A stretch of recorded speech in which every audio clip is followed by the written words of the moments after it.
देश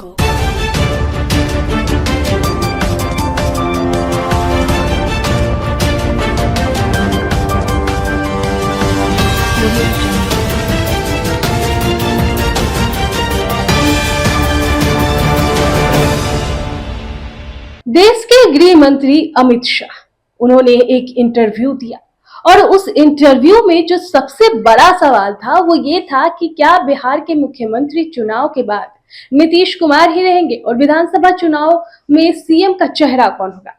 इस पर जो गृह मंत्री ने बयान दिया वो सुनकर ऐसा लग रहा है जैसे बिहार का हाल भी कहीं महाराष्ट्र जैसा न हो जाए। अब सवाल ये उठता है कि क्या नीतीश कुमार इतने मजबूर है, क्या नीतीश कुमार भारतीय जनता पार्टी के सामने घुटने टेक दिए हैं।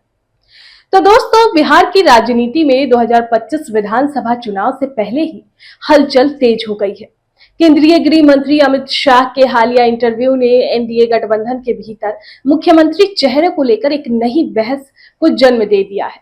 अमित शाह के बयान समय बताएगा बिहार का अगला मुख्यमंत्री कौन होगा ने न सिर्फ राजनीतिक गलियारों में सनसनी फैला दी है, बल्कि जेडीयू के आत्मविश्वास को भी चुनौती दी है। जेडीयू नेता खालिद अनवर ने इस पर कहा कि उन्हें इस बात से कोई फर्क नहीं पड़ता कि कौन क्या बोल रहा है।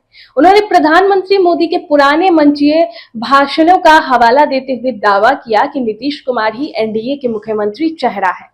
लेकिन जब पत्रकार ने पूछा कि प्रधानमंत्री ने कब ऐसा औपचारिक ऐलान किया, तो खालिद अनवर चुप्पी साध गए। और यही चुप्पी सवाल खड़े करती है कि क्या जेडीयू को भी अमित शाह के संकेतों की गंभीरता का अंदेशा है। जेडीयू प्रवक्ता अभिषेक झा ने इस बयान की समीक्षा कर लिखित जवाब की बात कही।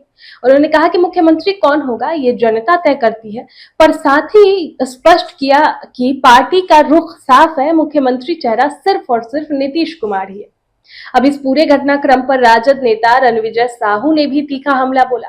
उन्होंने जेडीयू को बीजेपी के जाल में फंसा हुआ बताया और दावा किया कि चुनाव के बाद बीजेपी खुद नीतीश कुमार को छोड़ देगी।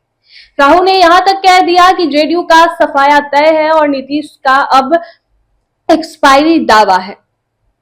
अमित शाह ने अपने इंटरव्यू में साफ कहा कि चुनाव नीतीश कुमार के नेतृत्व में लड़ा जाएगा, लेकिन साथ ही जोर दिया सीएम कौन होगा ये समय तय करेगा। इस रणनीतिक अस्पष्टता को विश्लेषक बीजेपी की राजनीतिक चाल भी कहते हैं, जिससे कि गठबंधन को बांध भी रखा जाए और विकल्प खुले भी हो।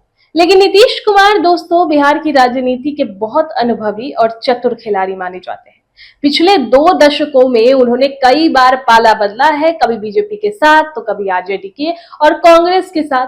वो हमेशा मौके की देख कर फैसला लेते हैं और खुद को सत्ता में बनाए रखने का रास्ता ढूंढ ही लेते हैं। ऐसे में अब सवाल ये भी है, क्या उनके पास कोई और बी प्लान है? यानी अगर हालात बदले तो वो फिर से गठबंधन बदल सकते हैं या नया रास्ता चुन सकते हैं। बिहार एनडीए में मुख्यमंत्री चेहरे को लेकर जारी भ्रम न सिर्फ राजनीतिक साझेदारों के बीच विश्वास की परीक्षा है, बल्कि आने वाले चुनाव में जनता की राय पर भी असर डाल सकता है। क्या ये बीजेपी का रणनीतिक चुप्पी है या नीतीश कुमार की भूमिका सीमित होने के संकेत? ये साफ है कि 2025 में बिहार का चुनाव सिर्फ सीटों का नहीं, नेतृत्व और भरोसे पर भी टेस्ट होगा।